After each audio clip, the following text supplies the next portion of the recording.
ठीक है, this is Raj and welcome to my YouTube channel Raj my friends. Season के paper हो रही है और आज पेपर खत्म हो चुके हैं, तो उससे रिलेटेड कुछ मैथ्स के क्वेश्चन आए। चलिए देखिए क्वेश्चन किस तरह से है, उसे कैसे सॉल्यूशन करेंगे और कैसे हम अगले पेपर में इससे बेनिफिट उठा सकते हैं। ठीक है, तो चलिए सबसे पहले देखो क्वेश्चन जो पहला है हमारा sine theta plus cos theta बराबर 7 साइन।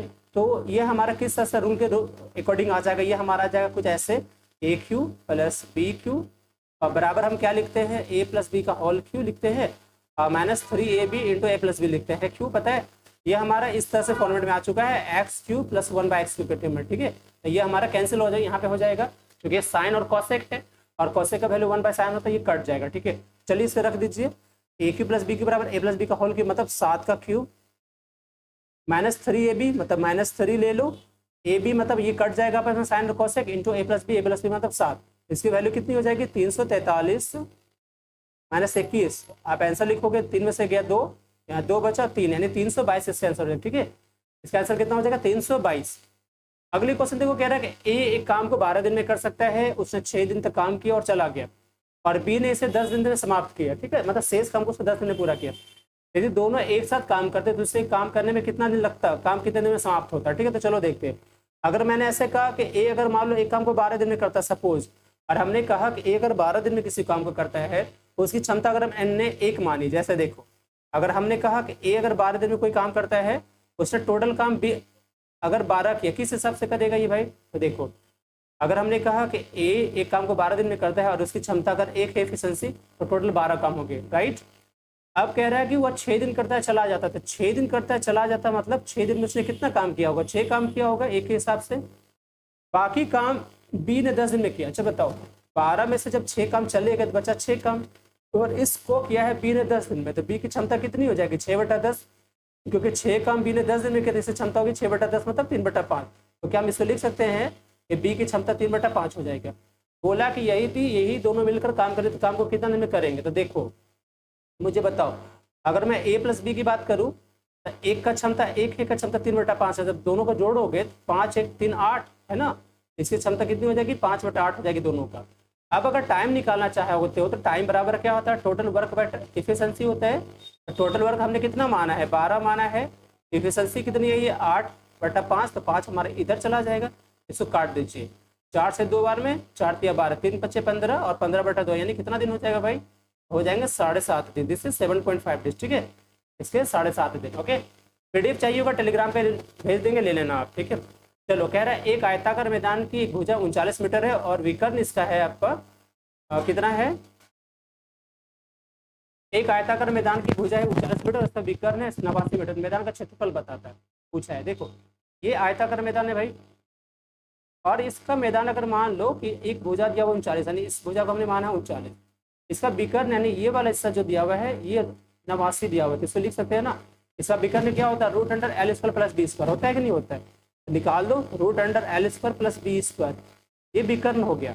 आज इसकी वैल्यू 89 दे के रखा है, तो L मान लो कोई भी एक भुजा हमने 39 मान लिया, तो 39 का ये स्क्वायर कितना हो जाएगा 1521 हो जाएगा, प्लस B² हो चुका है। अच्छा हमने ये कब करा है, ये हमने ऐसे कुछ किया है, ये वैल्यू होती है, मैंने इसका स्क्वायरिंग बहुत डिसाइड कर दी, तो ये L का स्क्वायर 1521 हो जाएगा, बी का स्क्वायर 20 कर 89 का स्क्वायर करो कितना हो जाएगा, सोचो 89 का स्क्वायर हम कैसे निकालते हैं, तो 9 9 81 8 8 64 हो चुका है, 9 8 72 2 44 1 8 4 12 4 4 8 1 9 4 4 12 4 4 8 1 9 और ये 6 1 7 यानी 79 21, इसकी वैल्यू होगी 79 21। तो यहाँ से इसकी वैल्यू निकाल सकते हैं ना, दूसरी हो जाएगी कितनी हो जाएगी, इसमें से इसको घटाओगे तो बचेगा कितना हमारा 0 0 और 9 में से 5 गया 4 और 7 में से गया 6 यानी 6400, यानी बी की वैल्यू कितनी हो जाएगी 64 यानी 80, यानी दूसरी भुजा हो गई हमारा 80। तो बोला मैदान का क्षेत्रफल बता दो कितना होगा, मैदान का क्षेत्रफल क्या होगा भाई, मैदान का क्षेत्रफल होता है L × B यानी लंबाई गुना चौड़ाई, तो लंबाई गुना चौड़ाई मतलब लंबाई हमारा 80 आ चुका है और चौड़ाई हमारा 39 आ चुका है, इसकी वैल्यू बता दो। तो 8 में 72 हो चुका है, लास्ट में 2 हमारे आ रहे हैं, तो 2 का कौन सा है कोई ऑप्शन, देखो लास्ट में आंसर हमारा 2 आ रहा है ये, यानी 3120 इसके आंसर हो जाएंगे, 312 इधर और 20 है ना। चलो अगली क्वेश्चन हमारा कर एक ट्रेन है जो 99 किलोमीटर प्रति घंटा की गति से चल रही है। यदि ट्रेन 565 मीटर लंबी है और 975 मीटर लंबी सुरंग को पार करने में ट्रेन द्वारा लगेगा गया समय क्या है। मतलब क्या, और एक ट्रेन चल रही है ऐसे एक सुरंग से पार करी, सुरंग की लंबाई क्या है भाई, तो ट्रेन की लंबाई 565 मीटर और सुरंग की लंबाई 975 मीटर, तो टोटल दूरी इतना हो जाएगा। इसको पार करते ट्रेन अपनी स्पीड से, जिसकी ट्रेन की स्पीड की 99 है किलोमीटर प्रति घंटा, ठीक है।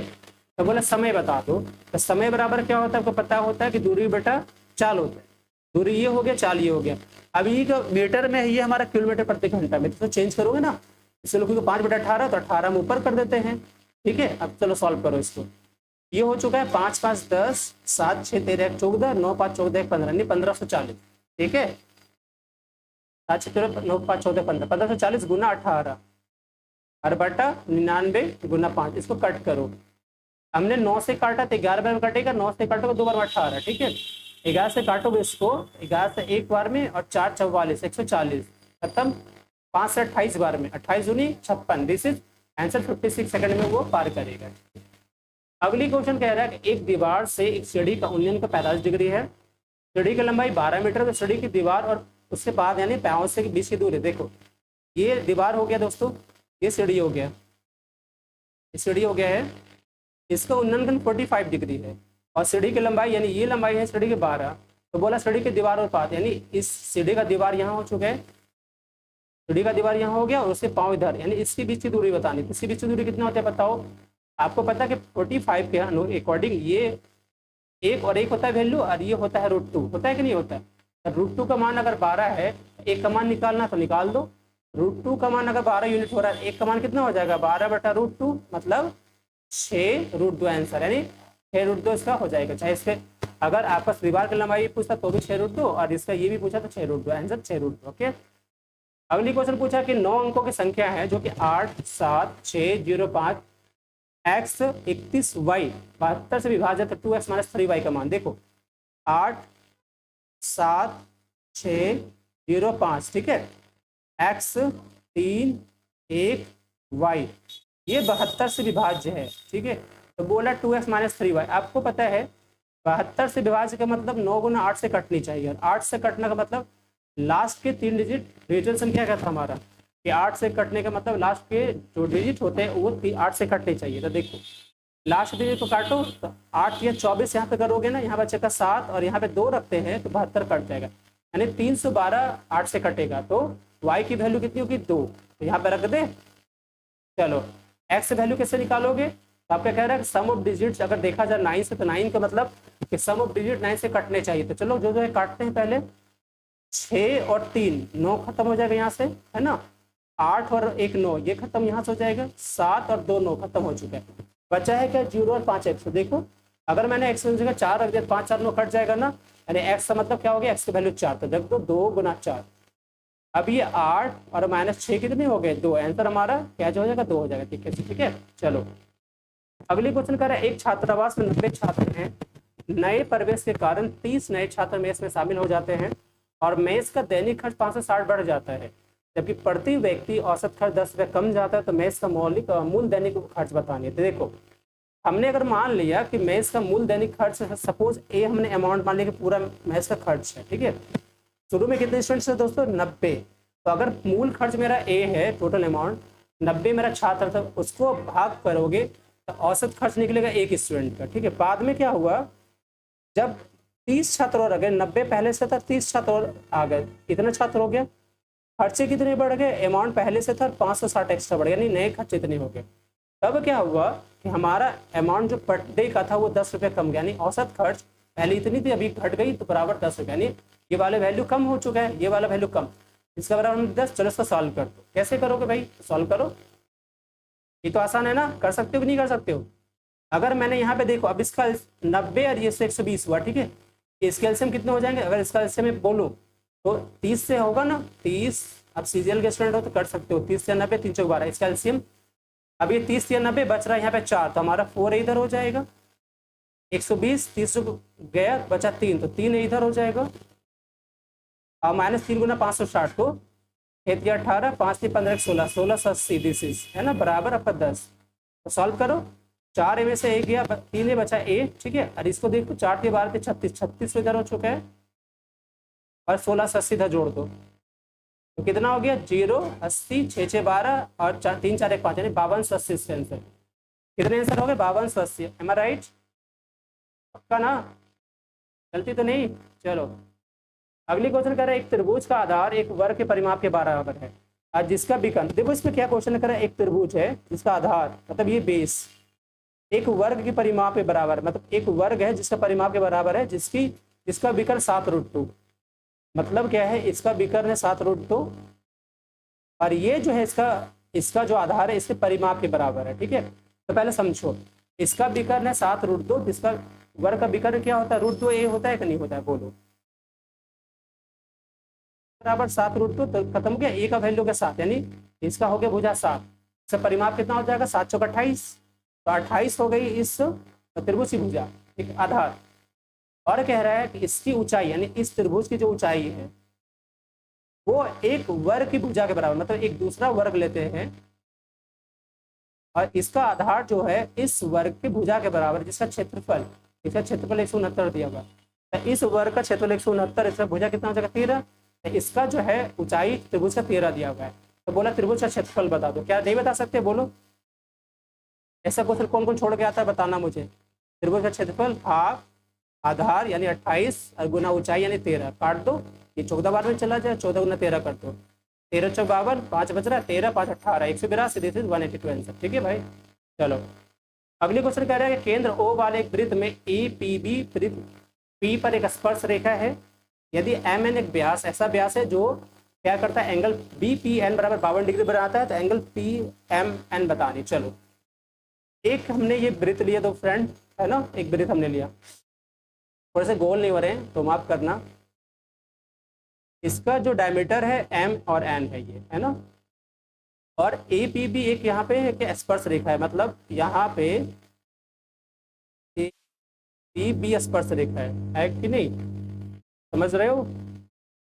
BPN है 52, BPN ये 52 डिग्री है, ये आपका है 52 डिग्री, ये BPN 52 डिग्री है कि नहीं, है ना। चलो कह रहे BPN 52 डिग्री है, तो हमें बताना PMN, ये बताना है PMN। चलो मैं एक बात बताता हूँ आपको, आंसर कितना होगा, कैसे होगा देखो।